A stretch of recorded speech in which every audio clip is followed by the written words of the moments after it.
ಯೋಗಿ ಬುಲ್ಡೋಸರ್ಗೆ Supreme Court brake. ದೇಶಾದ್ಯಂತ bulldozer ಕಾರ್ಯಾಚರಣೆ ಸ್ಥಗಿತಕ್ಕೆ ಸೂಚನೆ. ಮಂಗಳೂರಲ್ಲಿ 3 ಹಿಂದೂ ಮುಖಂಡರ ವಿರುದ್ಧ ಎಫ್ಐಆರ್. ನಾಗಮಂಗಲ ಗಲಭೆಗೆ ಮತ್ತೊಂದು ಸಿಸಿಟಿವಿ ದೃಶ್ಯ ಸಾಕ್ಷ್ಯ. ಪ್ರಕರಣದ ಹಿಂದಿದ್ಯ ಬಾಂಗ್ಲಾ ಪ್ರಜೆಗಳ ಕೈವಾಡ. ಮಂಡ್ಯದಲ್ಲಿ ಪೊಲೀಸರನ್ನೇ ಎಳೆದಾಡಿ ದರ್ಪ ಮೆರೆದಿದ್ದ ಗ್ರಾಮ ಪಂಚಾಯಿತಿ ಸದಸ್ಯ ಅರೆಸ್ಟ್.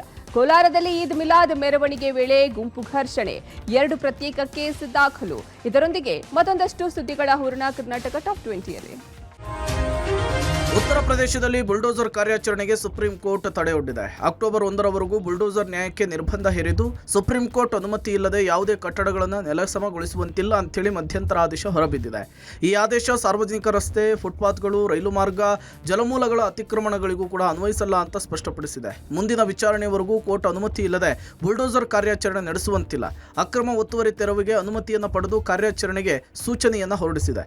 ಇದಕ್ಕೆ ಸಾಲಿಸಿಟರ್ ಜನರಲ್ ತುಷಾರ್ ಮೆಹ್ತಾ ಆಕ್ಷೇಪ ವ್ಯಕ್ತಪಡಿಸಿ ಶಾಸನಬದ್ಧ ಅಧಿಕಾರಿಗಳ ಕೈಗಳನ್ನು ಈ ರೀತಿ ಕಟ್ಟಲು ಸಾಧ್ಯವಿಲ್ಲ ಅಂತ ಹೇಳಿದರು.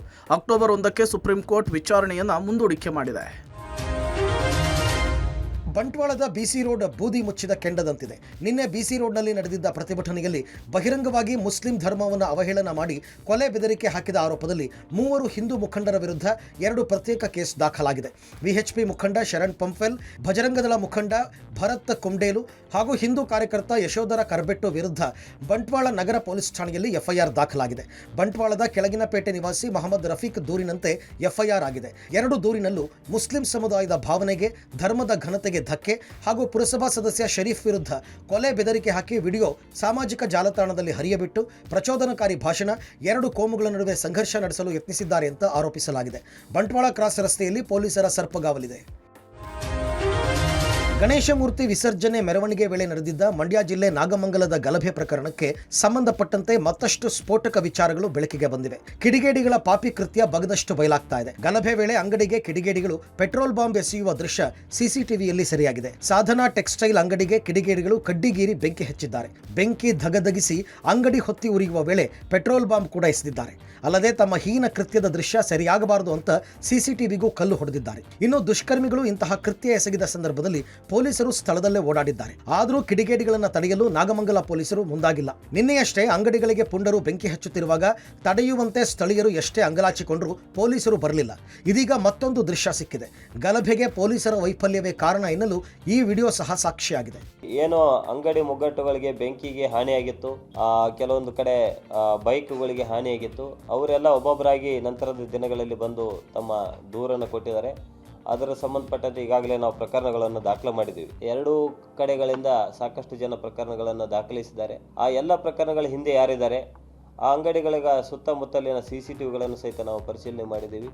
ಆ ಎಲ್ಲ ಪ್ರಕರಣಗಳಲ್ಲಿ ಯಾರ್ಯಾರಿದ್ದಾರೆ ಅಂಥವ್ರನ್ನ ಮಾತ್ರ ನಾವು ಅಂಥವ್ರ ಮೇಲೆ ಕ್ರಮ ಕೈಗೊಳ್ಳುವ ಒಂದು ಕೆಲಸನ ನಾವು ಮಾಡ್ತಾ ಇದ್ದೀವಿ. ನಾಗಮಂಗಲ ಗಲಭೆಯಲ್ಲಿ ಬಂಧಿತರಾಗಿರುವ ಕೇರಳದ ಮಲ್ಲಪುರಂ ಮೂಲದ ಯೂಸಫ್ ಹಾಗೂ ನಾಜಿರ್ ಎಂಬುವರು ನಿಷೇಧಿತ ಸಂಘಟನೆ ಪಿಎಫ್ಐನಲ್ಲಿ ಗುರುತಿಸಿಕೊಂಡಿದ್ದಾರೆ ಅಂತ ಆರೋಪಿಸಲಾಗಿತ್ತು. ಇದೀಗ ಈ ನಾಗಮಂಗಲ ಗಲಭೆಯಲ್ಲಿ ಕೇವಲ ಕೇರಳ ಮೂಲದ ಪಿಎಫ್ಐ ಸಂಘಟನೆಯವರು ಮಾತ್ರವಲ್ಲ, ಬಾಂಗ್ಲಾದೇಶದಿಂದ ಅಕ್ರಮವಾಗಿ ಬಂದು ನಾಗಮಂಗಲ ತಾಲೂಕಿನಲ್ಲಿ ನೆಲೆಸಿರುವವರು ಸಹ ಭಾಗಿಯಾಗಿದ್ದಾರೆ ಎಂಬ ಗಂಭೀರ ಆರೋಪವನ್ನು ನಾಗಮಂಗಲದ ಮಾಜಿ ಶಾಸಕ ಸುರೇಶ್ ಗೌಡ ಮಾಡಿದ್ದಾರೆ. ನಾಗಮಂಗಲ ಗಲಭೆಯಲ್ಲಿ ಕೇವಲ ಕೇರಳ ಮೂಲದವರ ಕೈವಾಡ ಇಲ್ಲ, ಅಕ್ರಮವಾಗಿ ನಾಗಮಂಗಲದಲ್ಲಿ ನೆಲೆಸಿರುವ ಬಾಂಗ್ಲಾದೇಶದ ಪ್ರಜೆಗಳ ಕೈವಾಡ ಇರುವಂತೆ ಕಾಣಿಸ್ತಾ ಇದೆ. ಹೀಗಾಗಿ ಗಲಭೆ ಪ್ರಕರಣದ ತನಿಖೆಯನ್ನ ರಾಜ್ಯ ಸರ್ಕಾರ ಗಂಭೀರವಾಗಿ ಪರಿಗಣಿಸಿ ಎನ್ಐಎಗೆ ನೀಡಬೇಕು ಅಂತ ಸುರೇಶ್ ಗೌಡ ಒತ್ತಾಯಿಸಿದ್ದಾರೆ. ನಮ್ಮ ತಾಲೂಕಿನಲ್ಲಿ ಎಲ್ಲೋ ಒಂದು ಕಡೆ ಬಾಂಗ್ಲಾದೇಶಿಯರು ಸಹ ಇದ್ದಾರೆ. ಅವ್ರು ಹೇಗೆ ಬಂದಿದ್ದಾರೆ ಗೊತ್ತಿಲ್ಲ, ಅವ್ರನ್ನ ಯಾರು ಕರ್ಕೊಂಬಂದಿದ್ದಾರೆ ಸ್ವಲ್ಪ ಹುಷಾರ ನೋಡಿ ಅಂತಕ್ಕಂಥದ್ದು ಹೇಳಿದೆ. ಅವತ್ತು ಸಹ ಇಲಾಖೆ ಎಚ್ಚೆತ್ತುಕೊಳ್ಳಿಲ್ಲ. ನಾನು ಈ ಸಂದರ್ಭದಲ್ಲಿ ಸರ್ಕಾರಕ್ಕೆ ಒತ್ತಾಯ ಮಾಡ್ತೇನೆ, ಇದರ ತನಿಖೆಯನ್ನ ಸಂಪೂರ್ಣವಾಗಿ ಎನ್ಐಎ ಕೊಡಿ. ಇದು ರಾಷ್ಟ್ರೀಯ ಭದ್ರತೆ ದೃಷ್ಟಿ, ಇಲ್ಲಿ ಎಲ್ಲ ಜನಾಂಗದರ ಭದ್ರತೆ ದೃಷ್ಟಿಯಿಂದ ಎನ್ಐಎ ಕೊಡಿ. ನಾಗಮಂಗಲ ಗಲಭೆ ಸಣ್ಣ ಘಟನೆ ಎಂದಿದ್ದ ಗೃಹ ಸಚಿವ ಪರಮೇಶ್ವರ್ಗೆ ಕಲಬುರಗಿಯಲ್ಲಿ ಜ್ಞಾನೋದಯವಾಗಿದೆ. ಗಲಭೆ ಪ್ರಕರಣವನ್ನ ಗಂಭೀರವಾಗಿ ತೆಗೆದುಕೊಂಡಿದ್ದೇವೆ ಎಂದಿದ್ದಾರೆ. ಕೇಸ್ನಲ್ಲಿ ಯಾರನ್ನೂ ರಕ್ಷಿಸುವ ಕೆಲಸ ಮಾಡೋದಿಲ್ಲ, ಇನ್ಸ್ಪೆಕ್ಟರ್ ಮತ್ತು ಡಿವೈಎಸ್ಪಿಯನ್ನ ಅಮಾನತು ಮಾಡಿದ್ದೇವೆ ಎಂದಿದ್ದಾರೆ. ಇನ್ನು ಡಿಸಿಎಂ ಡಿಕೆಶಿ ಸರ್ಕಾರ ಇದೆ ನೋಡಿಕೊಳ್ಳುತ್ತೆ, ಸರ್ಕಾರ ನಿಭಾಯಿಸುತ್ತೆ ಅಂತ ಪ್ರತಿಕ್ರಿಯಿಸಿದ್ದಾರೆ. ಪ್ರಕರಣವನ್ನ ಸರ್ಕಾರ ಎನ್ಐಎಗೆ ವಹಿಸಬೇಕು ಎಂದಿದ್ದ ಎಂಎಲ್ಸಿ ಸಿಟಿ ರವಿ ವಿರುದ್ಧ ಉಸ್ತುವಾರಿ ಸಚಿವ ಚೆಲುವರಾಯಸ್ವಾಮಿ ಕಿಡಿಕಾರಿದ್ದಾರೆ. ಸಿಟಿ ರವಿಗೆ ಮಾಡೋದಕ್ಕೆ ಬೇರೆ ಏನೂ ಕೆಲಸ ಇಲ್ಲ, ರಾಜಕಾರಣ ಮಾಡೋದಕ್ಕೆ ಸಿಟಿ ರವಿ ಬೇರೆ ವೇದಿಕೆ ಉಪಯೋಗಿಸಿಕೊಳ್ಳಿ. ನಾಗಮಂಗಲಕ್ಕೆ ಬಂದು ಬೇಳೆ ಬೇಯಿಸಿಕೊಳ್ಳೋದಕ್ಕೆ ಆಗಲ್ಲ, ನಾವು ಯಾರನ್ನೂ ಓಲೈಕೆ ಮಾಡ್ತಾ ಇಲ್ಲ, ಇಬ್ಬರೂ ಒಟ್ಟಿಗೆ ಇದ್ದೇವೆ ಅಂತ ಖಾರವಾಗಿಯೇ ತಿರುಗೇಟು ಕೊಟ್ಟಿದ್ದಾರೆ. ಎಲ್ಲವನ್ನು ಕೂಡ ಎಕ್ಸಾಮಿನ್ ಮಾಡ್ತೀವಿ. ತನಿಖೆ ಮಾಡಿ ವರದಿಯನ್ನು ತರಿಸಿಕೊಂಡು ಅದರ ಮೇಲೆ ಏನು ತೀರ್ಮಾನ ಮಾಡಬೇಕು ಅದನ್ನ ಮಾಡ್ತೇವೆ.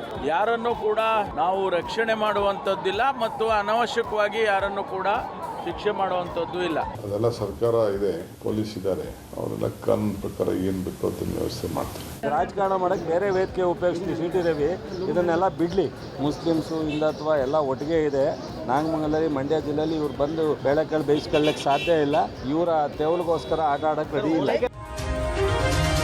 ಕಾಂಗ್ರೆಸ್ ಶಾಸಕ ರಮೇಶ್ ಬಂಡಿಸಿದ್ದೇಗೌಡ ಆಪ್ತ ಅನಿಲ್ ಕುಮಾರ್ ಗೂಂಡಾಗಿರಿ ಪ್ರದರ್ಶಿಸಿ ಪೊಲೀಸರನ್ನೇ ಎಳೆದಾಡಿ ದರ್ಪ ತೋರಿದ್ದಾನೆ. ಮಂಡ್ಯ ತಾಲೂಕಿನ ಕಮ್ಮನಾಯಕನಹಳ್ಳಿ ಗ್ರಾಮದಲ್ಲಿ ಗಣೇಶ ವಿಸರ್ಜನೆ ವೇಳೆ ಕಾರಿಗೆ ಜಾಗ ಬಿಡದೆ ಖ್ಯಾತೆ ತೆಗೆದಿದ್ದಾನೆ. ಕಮ್ಮನಾಯಕನಹಳ್ಳಿ ಗ್ರಾಮ ಪಂಚಾಯತ್ ಸದಸ್ಯ ಅನಿಲ್ ಕುಮಾರ್ ಚಂದ್ರೇಗೌಡ ಎಂಬುವರ ಮೇಲೆ ಗಲಾಟೆ ಮಾಡಿದ್ದಾನೆ. ಈ ವೇಳೆ ಅಲ್ಲೇ ಇದ್ದ ಪೊಲೀಸ್ ಪೇದೆ ಇಬ್ಬರನ್ನು ಸಮಾಧಾನ ಮಾಡೋದಕ್ಕೆ ಮುಂದಾದಾಗ ಪೊಲೀಸ್ ಪೇದೆಯನ್ನ ತಳ್ಳಿ ಕೈ ಶಾಸಕನ ಆಪ್ತ ಅನಿಲ್ ಆವಾಜ್ ಹಾಕಿದ್ದಾನೆ. ಈ ಸಂಬಂಧ ಮಂಡ್ಯ ಗ್ರಾಮಾಂತರ ಠಾಣೆಗೆ ಚಂದ್ರೇಗೌಡ ದೂರು ದಾಖಲಿಸಿದ್ದಾರೆ. ಕೊನೆಗೂ ಮಂಡ್ಯ ಗ್ರಾಮಾಂತರ ಠಾಣೆ ಪೊಲೀಸರು ಗ್ರಾಮ ಪಂಚಾಯತ್ ಸದಸ್ಯ ಅನಿಲ್ ಕುಮಾರ್ನನ್ನ ಬಂಧಿಸಿದ್ದಾರೆ.